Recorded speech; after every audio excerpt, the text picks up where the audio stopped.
Hello my dear class 8 family മക്കളെ, നമ്മൾ Nmms എക്സാമിൻ്റെ ഡേറ്റ് നീട്ടിയിട്ടുണ്ട് December 9th. എല്ലാവർക്കും അറിയാം, സ്വാഭാവികമായിട്ട് ഈ December 9th പോകുമ്പോൾ നിങ്ങൾക്ക് മുമ്പിലേക്കുള്ള വരുന്ന പ്രധാന വെല്ലുവിളി എന്ന് പറയുന്നത് ക്രിസ്മസ് എക്സാമാണ്. അപ്പോൾ അതൊന്നും ഇല്ലാതെ തന്നെ നിങ്ങൾക്ക് അടിപൊളിയായിട്ട് നിങ്ങൾക്ക് ക്രിസ്മസ് എക്സാമിന് നിങ്ങൾക്ക് ഒപ്പം തന്നെ നിങ്ങൾക്ക് Nmms എക്സാമും കൂടെ നോക്കണമെങ്കിൽ നിങ്ങൾ മാക്സിമം ക്വസ്റ്റ്യൻസ് ചെയ്യാം. ഈ പറഞ്ഞിട്ടുള്ള കുറേ കാര്യങ്ങൾ നിങ്ങൾ ടെക്സ്റ്റ് ബുക്കിൽ ഓൾറെഡി പറഞ്ഞിട്ടുള്ള കാര്യങ്ങളാണ്. അത് ക്രിസ്മസ് എക്സാമിനും കൂടെ ഉപകാരപ്പെടുകയുള്ളൂ നിങ്ങൾ മാക്സിമം ക്വസ്റ്റ്യൻ ചെയ്താൽ. ഓക്കെ, ഇനി ഒരു കാര്യം കൂടെ സാറ് പറയാം, ചെറിയൊരു ടിപ്പാണ്. നിങ്ങൾ ഇത്രയും നാൾ ചെയ്തുകൊണ്ടിരുന്ന ക്വസ്റ്റ്യൻസ് ഒക്കെ ഒന്നും കൂടെ ഒന്ന് നോക്കുക. നിങ്ങൾ ക്വസ്റ്റ്യൻ ചെയ്തു, ആൻസർ ചെയ്തു, ഫൈൻ, അവിടെ വിട്ടുകയല്ല ചെയ്യേണ്ടത്.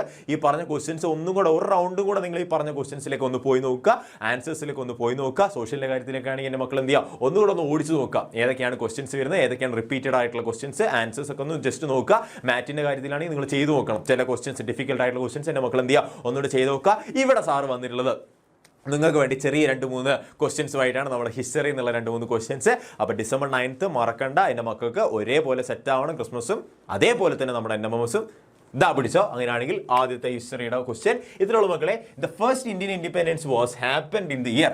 ഒന്നാം സ്വാതന്ത്ര്യ സമരം എന്താണ്? ഒന്നാം സ്വാതന്ത്ര്യ സമരം എന്ന് കേട്ടിട്ടുണ്ടാവും എൻ്റെ മക്കൾ. ഓക്കെ, സ്വാതന്ത്ര്യ സമരം സാർ, നമുക്ക് സ്വാതന്ത്ര്യ സമരം എന്ന് പറഞ്ഞാൽ ഗാന്ധി വന്നതിന് ശേഷം മാത്രമാണോ? അല്ല, അതിന് മുന്നേ സ്വാതന്ത്ര്യ സമരം നടന്നിട്ടുണ്ടായിരുന്നു. ദ ഫസ്റ്റ് ഇൻഡിപെൻഡന്റ് ആക്ട്, ഇപ്പോൾ പറഞ്ഞ ഇൻഡിപെൻഡന്റ് വാർ നടന്നിട്ടുള്ളത് ഈ പറഞ്ഞ വർഷങ്ങളിലാണ്. 1687 ആണോ, 1767 ആണോ, 1857 ആണോ, 1927 ആണോ? ഏതാണ് കറക്റ്റ് ആയിട്ടുള്ള ആൻസർ? എൻ്റെ മക്കൾ ഇപ്പം ഒന്ന് പോസ് ചെയ്തിട്ട് ആലോചിച്ചോ ഏത് ആൻസർ. ഇതിലുള്ള മക്കളെ ആൻസർ വന്നിട്ട് 1857 ആണ്, 1857. സാർ എവിടെ വെച്ചിട്ടാണ് ഇത് നടന്നിട്ടുള്ളത്? നോക്കിയാൽ മക്കളെ, മീററ്റിൽ വെച്ചിട്ടാണ് നടന്നിട്ടുള്ളത്. സാർ മീററ്റ് UP-യിലാണ്, ഉത്തർപ്രദേശിലാണുള്ളത്. ഓക്കെ, റെഡിയാണ്. എന്താ മക്കളെ, നിങ്ങൾ കേട്ടിട്ടുണ്ടാവില്ലേ ഈ പറഞ്ഞിട്ടുള്ള മംഗൾ പാണ്ഡേനെ പറ്റിയിട്ടൊക്കെ എൻ്റെ മക്കൾ കേട്ടിട്ടുണ്ടാവും. മംഗൾ പാണ്ഡെ പറ്റിയിട്ടൊക്കെ എൻ്റെ മക്കൾ കുറേ കേട്ടിട്ടുണ്ടാവും ഉറപ്പായിട്ടും. ഓക്കെ, മംഗൾ പാണ്ഡെ ഉണ്ട്. ഝാൻസി റാണിനെ പറ്റി എൻ്റെ മക്കൾ കേട്ടിട്ടുണ്ടാവും അല്ലേ? ഝാൻസി റാണി അല്ലേ, ഝാൻസി റാണി. ഓക്കെ, ഝാൻസി റാണിനെ പറ്റി എൻ്റെ മക്കൾ കേട്ടിട്ടുണ്ടാവും. അതുപോലെ തന്നെ താന്തിയ തോപ്പിനെ പറ്റിയിട്ട്, നാനാ സാഹിബിനെ പറ്റിയൊക്കെ എൻ്റെ മക്കൾ കേട്ടിട്ടുണ്ടാവും. അപ്പോൾ നന്നായിട്ട് നോക്കുക, എന്താണ് ഈ പറഞ്ഞിട്ടുള്ള ഫസ്റ്റ് ഇൻഡിപെൻഡൻസ്, എന്താണ് ഈ പറഞ്ഞിട്ടുള്ള ഫസ്റ്റ് വാർ ഓഫ് ഇൻഡിപെൻഡൻസ്, എന്താണ്, എപ്പോഴാണ് നടന്നതൊക്കെ എൻ്റെ മക്കൾ ജസ്റ്റ് ഒന്ന് നോക്കിയിട്ട് പോവുക. ഏത് വർഷമാണ് നടന്നതൊക്കെ ജസ്റ്റ് നോക്കുക കേട്ടോ. 1857 നടന്നതെന്നും കൂടെ ജസ്റ്റ് ഓർത്ത് വെച്ചോളൂ.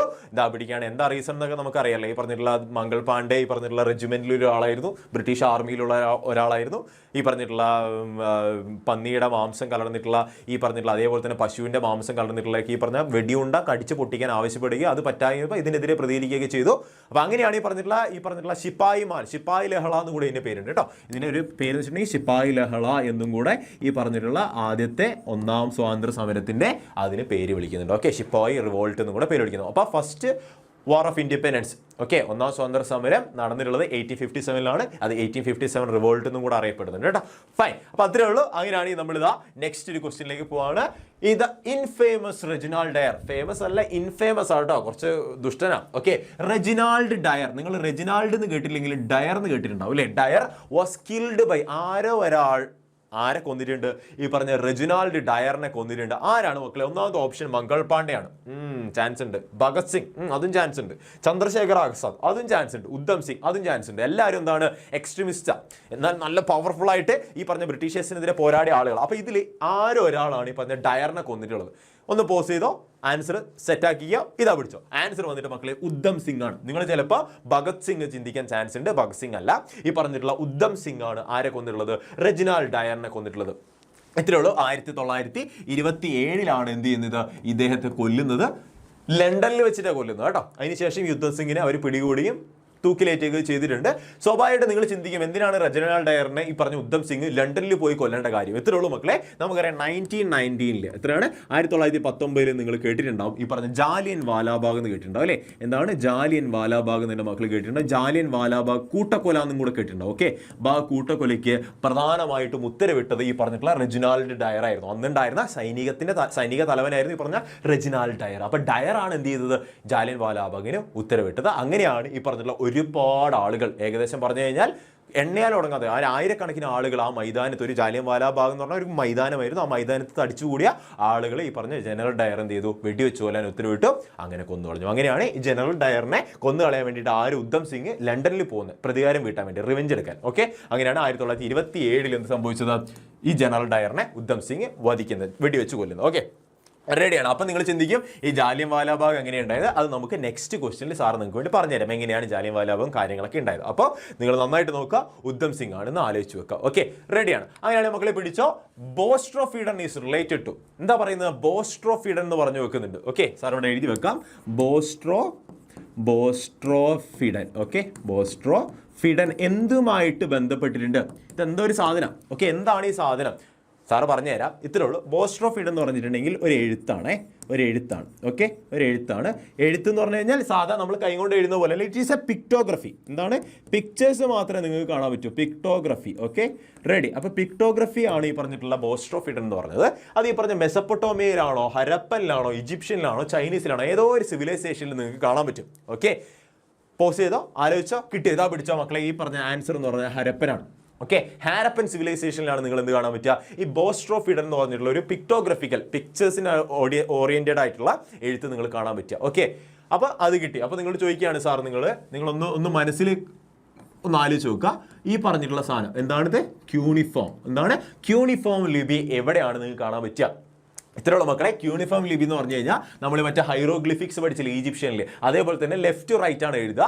അതേപോലെ തന്നെ ക്യൂണിഫോം ലിപിന് വേറെ പേരുണ്ട്, സുമേറിയൻ ലാംഗ്വേജ് എന്ന് പറയും. എന്താണ് സുമേറിയൻ ലാംഗ്വേജ് എന്ന് പറയും? സുമേറിയൻ ലാംഗ്വേജ് എന്ന് പറഞ്ഞു കഴിഞ്ഞാൽ ഇവിടെയുള്ളൂ ഈ പറഞ്ഞിട്ടുള്ള മെസപ്പൊട്ടോമിയയിൽ നിങ്ങൾക്ക് കാണാൻ പറ്റും. എവിടെയാണ് കാണാൻ പറ്റുക? ക്യൂണിഫോം നിങ്ങൾക്ക് മെസപ്പൊട്ടോമിയാണ് നിങ്ങൾ ആൻസർ എഴുതേണ്ടത്. ഓക്കെ, മെസപ്പൊട്ടോമിയയിലാണ് കാണാൻ പറ്റുക. അപ്പോൾ ഇത്രയും കാര്യങ്ങൾ നിങ്ങൾ ഒരേ ക്വസ്റ്റ്യൻ തന്നെ പഠിച്ചു. ഈ പറഞ്ഞ ബോസ്ട്രോഫീഡൻ, എഴുത്ത്, പിക്ടോഗ്രഫി. ഓക്കെ, ഈജിപ്ഷ്യനിൽ ഏതായിരുന്നു നമ്മൾ പഠിച്ചത്? ഹൈറോഗ്ലിഫിക്സ് അല്ലേ, ഹൈറോഗ്ലിഫിക്സ് ആണ് നമ്മൾ പഠിച്ചത്. അത് പറയേണ്ട കാര്യമില്ല, ഓൾറെഡി നമുക്കൊക്കെ അറിയാവുന്ന കാര്യം. ഓക്കെ, റെഡിയാണ്. അപ്പോൾ ഇത്രയും കാര്യങ്ങൾ നിങ്ങൾ നന്നായിട്ട് നോക്കിയിട്ട് പോവാം.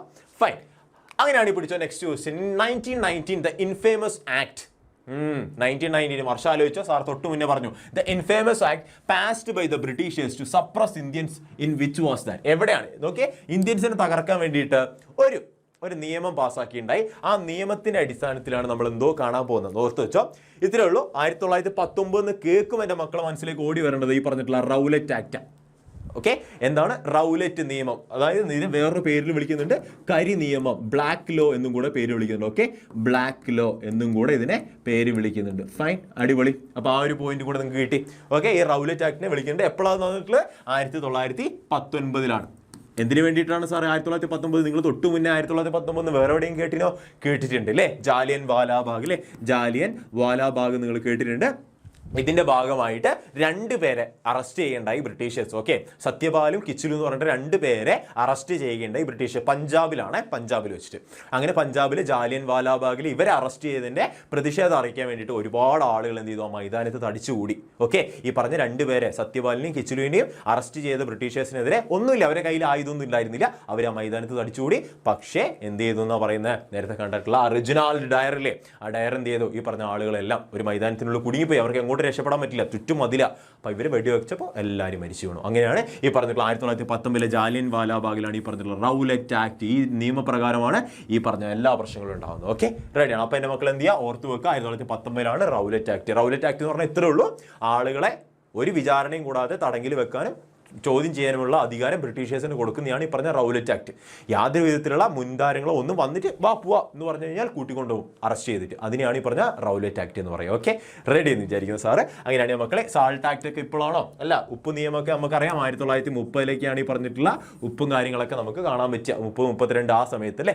Okay, ready. അപ്പോൾ ഇത്രയുള്ള മക്കളെ. അങ്ങനെയാണ് ഈ പിടിച്ചോ. നെക്സ്റ്റ് ഒരു ക്വസ്റ്റ്യൻ എൻ്റെ മക്കൾ എന്ത് ചെയ്യാം, ആൻസർ നിങ്ങൾ കമന്റ് ബോക്സിൽ ഇടുക. ഓക്കെ, വളരെ സിമ്പിൾ ആയിട്ടുള്ള ഒരു ചോദ്യമാണ്. ഇതെന്റെ മക്കൾ ആൻസർ കമന്റ് ബോക്സിൽ ഇടുക, നന്നായിട്ട് പഠിക്കുക, അടിപൊളിയാക്കുക. ഓക്കെ, റെഡിയാണ്. എന്താണ് question? In which year Champaran Satyagraha happened എന്ന് ചോദിക്കുന്നുണ്ട്. ചമ്പാരൻ സത്യാഗ്രഹം എന്ന് പറഞ്ഞാൽ ഗാന്ധിജി ആദ്യമായിട്ട് ഇന്ത്യയിൽ വന്നപ്പോൾ 3 സ്ട്രഗിൾ ഉണ്ടായിരുന്നു. ആ 3 സത്യാഗ്രഹത്തിൽ ഒന്നാമത്തെ ഏറ്റവും ഫസ്റ്റ് വണ്ണാണ് ചമ്പാരൻ സത്യാഗ്രഹം എന്ന് പറയുന്നത്. അതിനുശേഷം നമുക്ക് കാണാൻ പറ്റുന്നതാണ് അഹമ്മദാബാദ്. നമുക്ക് കാണാൻ പറ്റും, എന്താണ് അഹമ്മദാബാദ് കാണാൻ പറ്റും, അതുപോലെ തന്നെ ഗേദയും കാണാൻ പറ്റും. അപ്പോൾ ഈ 3 എണ്ണമാണ് മേജറായിട്ട്. ചമ്പാരൻ, അഹമ്മദാബാദ്, ഗേദ 3 സ്ട്രഗിളാണ് ഗാന്ധിജി ആദ്യമായിട്ട് ചെയ്തിട്ടുണ്ടായിരുന്നത്. സാർ വേണമെങ്കിൽ അഹമ്മദാബാദിന്റെ ഗേദന്റെ എഴുതി വെക്കാം ഇവിടെ, 1918, 1918. ഓക്കെ, ചമ്പാരൻ എപ്പോഴാ എന്നുള്ളതാണ് ക്വസ്റ്റ്യൻ. ഇതിന്റെ താഴെ എൻ്റെ മക്കൾ എന്ത് ചെയ്യുക, ഒന്ന് കമന്റ് ചെയ്യുക, അടിപൊളിയാക്കുക. നമ്മുടെ ബാച്ചിലൊക്കെ ജോയിൻ ചെയ്യാൻ വേണ്ടി ക്രിസ്മസ് എക്സാമും ഈ NMMS ഒക്കെ എങ്ങനെ ഒരുമിച്ച് കൈകാര്യം ചെയ്യണമെന്ന് അറിയാത്ത എൻ്റെ മക്കളൊക്കെ ഉണ്ടെങ്കിൽ നമ്മുടെ ബാച്ചിലേക്കൊക്കെ ജോയിൻ ചെയ്യുക, നമ്മുടെ ശക്തി ബാച്ചിൽ ജോയിൻ ചെയ്യുക, അടിപൊളിയാക്കിക്കുക മക്കളെ. ഈ ഓഫർ ഇപ്പോഴും 25% ഓഫർ ഉണ്ട്. മക്കൾ അടിപൊളിയായിട്ട് ജോയിൻ ചെയ്തോളൂ. കിടിലമായിട്ട് നമുക്ക് എന്ത് ചെയ്യാം, ക്രിസ്മസ് NMMS നല്ല കിടിലമായിട്ട് പഠിച്ചെടുക്കാം. സെറ്റ്. അടുത്തൊരു വീഡിയോ കാണാം. Happy learning.